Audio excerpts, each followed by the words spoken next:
Bismillahirrahmanirrahim. Alhamdulillahirabbil alamin. Allahumma sholli ala sayyidina Muhammad wa ala ali sayyidina Muhammad.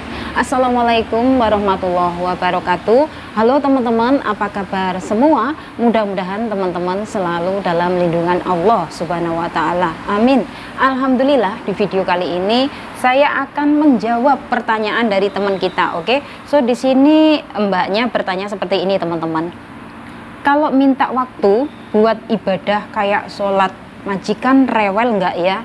Nah, jadi di sini buat kalian semua yang saat ini masih berada di PT ya Mbak ya, buat teman-teman yang masih pemula, baru pertama kali kepengen bekerja ke Singapura khususnya ya. Kalau misalkan saat interview minta yang namanya sholat, minta yang namanya tentang off day atau liburan, minta yang namanya nanti HP bisa dikasihkan jam berapa atau mungkin kapan kayak gitu ya. Jadi di sini kalian harus ngomongnya itu secara sopan. Misalkan seperti ini, saya kasih contoh ya. Sorry ma'am, nanti kalau misalkan saya sudah bekerja di rumah ma'am, apakah saya diperbolehkan untuk sholat? Sorry ma'am, kalau nanti misalkan saya sudah bekerja di rumah ma'am, kapan ya kira-kira saya bisa pegang HP? Memang hal seperti ini harus ditanyakan ya teman-teman. Kenapa? Karena di sini kalau kalian nggak tanya, nantinya yang kita khawatirkan ya, setelah sampai di rumah majikan itu majikan nggak akan ngasih HP, majikan nggak akan ngasih kita waktu untuk sholat kayak gitu. Karena apa? Waktu interview kalian nggak tanya. Jadi di sini misalkan majikan itu ngambek atau majikan merasa nggak happy di saat kalian bertanya hal seperti ini, ya udah teman-teman. Misalkan majikan nggak jadi mengambil kalian, ya udah teman-teman. Kalian terus deketin Allah, minta sama Allah, berdoa agar diberikan majikan yang baik, yang sesuai dengan yang kalian inginkan. Tapi memang nggak mudah ya teman-teman. Di sini kalian harus berjuang. Gimana cara berjuangnya Mbak Aseh? Yaitu tadi, kalian harus benar-benar yang namanya minta sama Allah, berdoa. Kalau bisa, saat kalian tinggal di PT atau kalian masih berada di rumah itu teman-teman, saat kalian menunggu ya, belum terbang kayak gitu, dekatkan diri selalu sama Allah, mintalah sama Allah bahwasanya, ya Allah, aku kepengen banget nanti bekerja di Singapura tuh bisa sholat. Ya Allah, berikanlah kepadaku majikan yang baik. Jadi di sini kalian tuh harus minta sama Allah, bukan kepengennya saat interview langsung dikabulkan kayak gitu, bukan teman-teman. Apapun ya, kalau kita kepengen minta apa-apa itu, kita harus mintanya sama Allah teman-teman.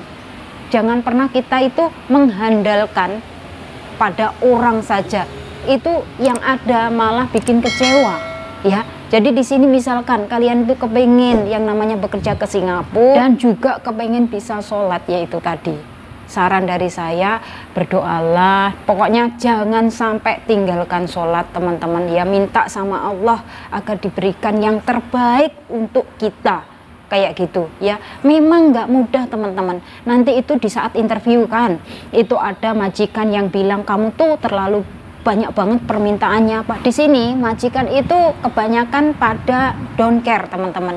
Majikan itu berpikir seperti ini, saya ngambil kamu untuk bekerja, bukan untuk begini atau begitu, melakukan sesuka seenak hati kamu. Itu ada yang seperti itu, tapi ada juga majikan yang mau ngertiin, yang mau ibaratnya, oh ya memang orang muslim ya, itu harus ada sholat, itu ada. Tapi di sini nggak semuanya mengerti teman-teman. Jadi misalkan ya, di sini saya kasih saran, misalkan mbaknya tuh kepengen banget yang namanya nantinya bekerja di Singapura sambil bisa ibadah ataupun sholat kayak gitu ya.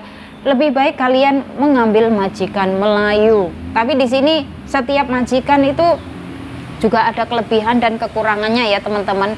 Jangankan majikan, kita sendiri aja juga ada kelebihan dan kekurangannya. Jadi di sini sama. Setiap manusia itu punya kelebihan dan kekurangan ya. Jadi kita nggak bisa yang namanya aku harus dapat majikan yang baik yang bisa ngasih aku waktu untuk sholat.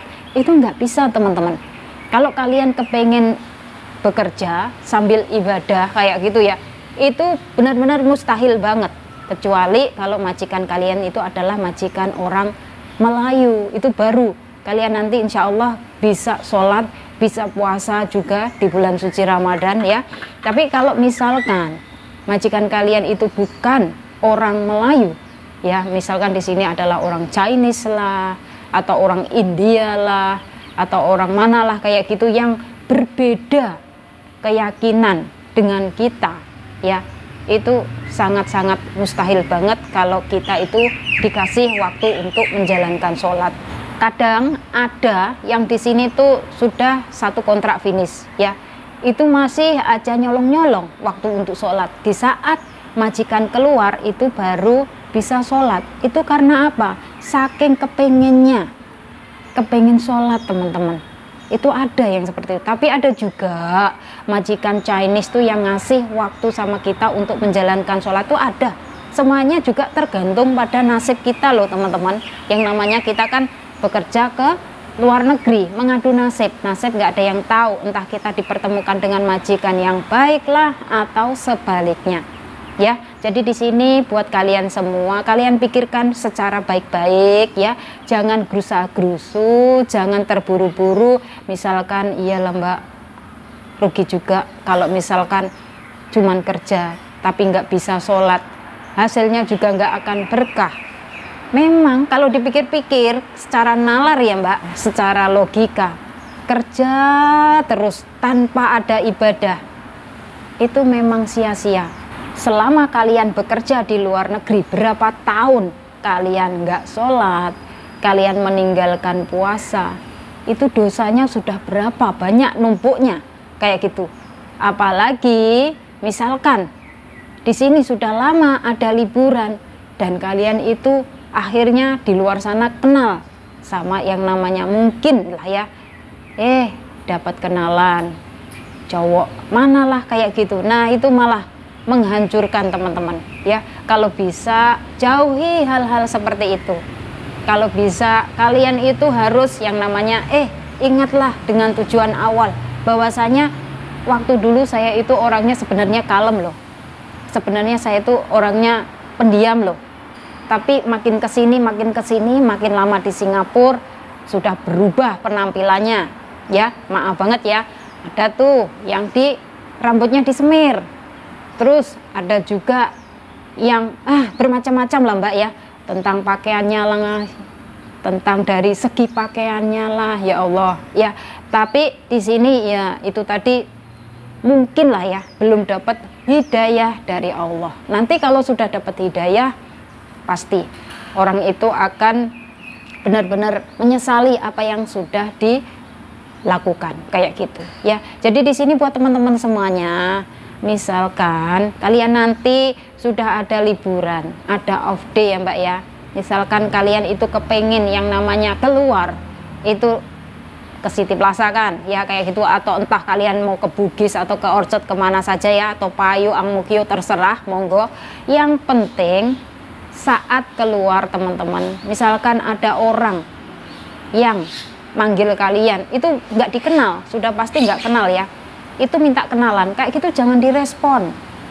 Kalian jangan agresif ya, diam aja, atau kalian pura-pura telepon siapalah kayak gitu biar nggak diikutin. Kalau kalian sudah diikutin, nanti pelan-pelan kalian akan dirayu. Nah nanti kalau kalian sudah kena rayuan itu, wah bahaya ya. Ingat, kita itu bekerja di Singapura ini teman-teman, kita itu meninggalkan keluarga. Bagi yang sudah berkeluarga, bagi yang belum berkeluarga, kita meninggalkan orang tua yang ada di Indonesia. Kita harus ingat dengan tujuan kita Mbak. Kita bekerja di Singapura ini hanya sebatas kontrak. Kalau misalkan kontrak kita sudah habis, ya kita harus pulang ke Indonesia kayak gitu. Nggak mungkin kita selamanya akan bekerja di luar negeri, itu nggak mungkin. Karena apa? Semakin bertambahnya usia, tenaga kita juga makin berkurang. Kita pasti loyo, capek, pasti Mbak. Karena apa? Kerja menjadi seorang TKW itu nggak gampang loh, ya, nggak gampang. Seperti halnya ngosek-ngosek WC terus gajian, enggak. Kita itu di sini tuh benar-benar maju pikirannya, tenaga kita juga harus maju, kita harus benar-benar sehat. Yakin, Terus apalagi kalau misalkan dapat majikan yang rewel, wah parah. Karena apa? Baru sedikit aja salah dikomplain, sedikit salah nanti kena marah. Ada nggak kira-kira yang seperti ini?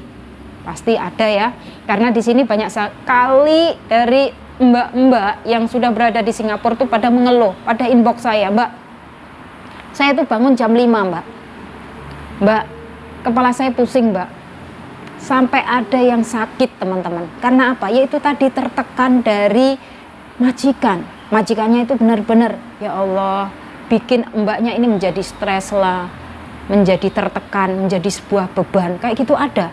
Terus sampai saya itu bilang kayak gini, kalau memang mbak benar-benar nggak sanggup dengan pekerjaan itu, lepas mbak, ngomong sama majikan, jangan ditahan-tahan, nanti yang ada malah mbak sendiri yang rugi. Karena apa? Misalkan kalian semua sudah nggak sanggup dengan pekerjaan itu teman-teman, buat apa dipertahankan?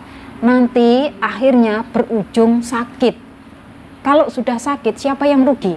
Kalian sendiri yang rugi, keluarga yang ada di Indonesia juga ikut rugi. Padahal keluarga di Indonesia mengharapkan kita semua yang bekerja di luar negeri ini nantinya bisa menjadi orang yang sukses, nantinya bisa membanggakan atau membahagiakan keluarga. Tapi nggak taunya setelah sampai di luar negeri, nggak tahu kan, nasib nggak ada yang tahu teman-teman. Mungkin majikannya rewel lah, mungkin majikannya benar-benar jahat banget lah.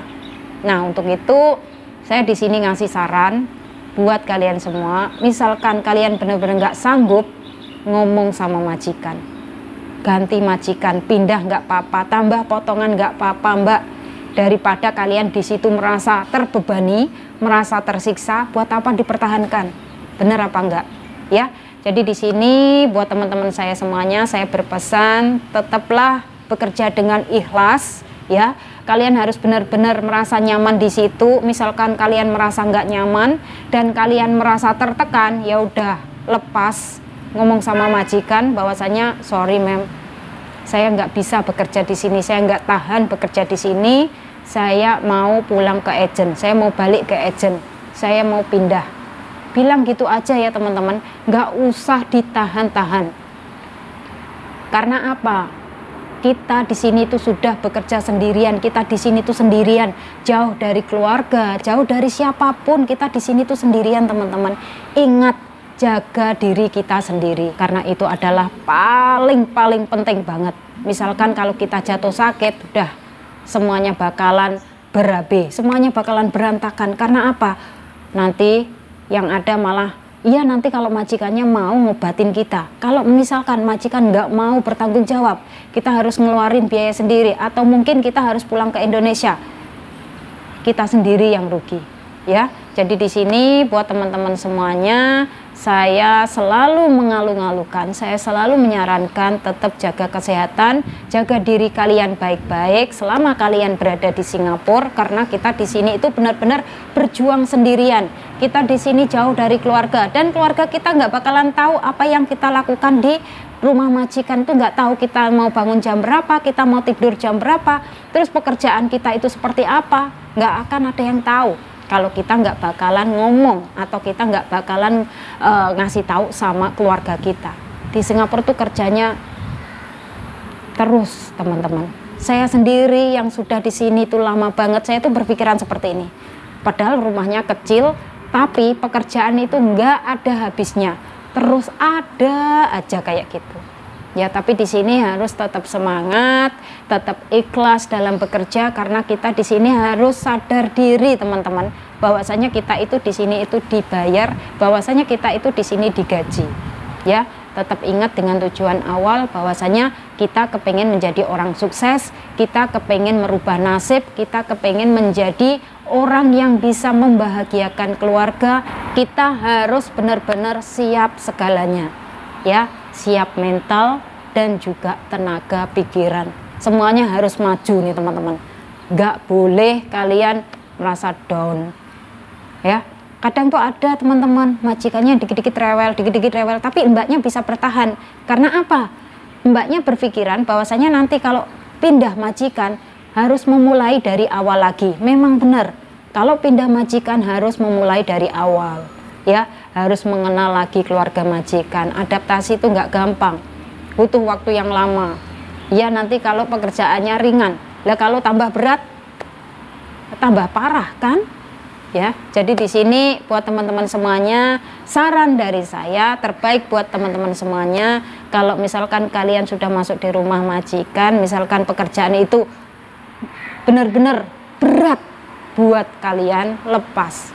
Tapi kalau misalkan kalian merasa oke-oke saja, kalian nggak apa-apa lah, saya jalanin ini semua dengan ikhlas, yaitu alhamdulillah, insya Allah nanti bisa berkah dan barokah untuk keluarga yang ada di Indonesia, ya, seperti itu. Jadi di sini kalau kita kerja itu jangan sampai kita itu merasa tertekan, atau jangan sampai kita merasa terbebani kayak gitu. Nanti yang ada malah ujung-ujungnya menjadi sebuah penyakit, ya. Jangan sampai, naudzubillah. Oke teman-teman, semoga saja sharing dari saya bisa bermanfaat dan kalian bisa cek di video-video saya sebelumnya, ya. Di situ saya sudah buatkan video banyak sekali, semoga saja bisa memotivasi. Oke, so di sini buat teman-teman semuanya yang mungkin kalian kepengen tanya-tanya, ya, entah itu keluhan apa sajalah, oke.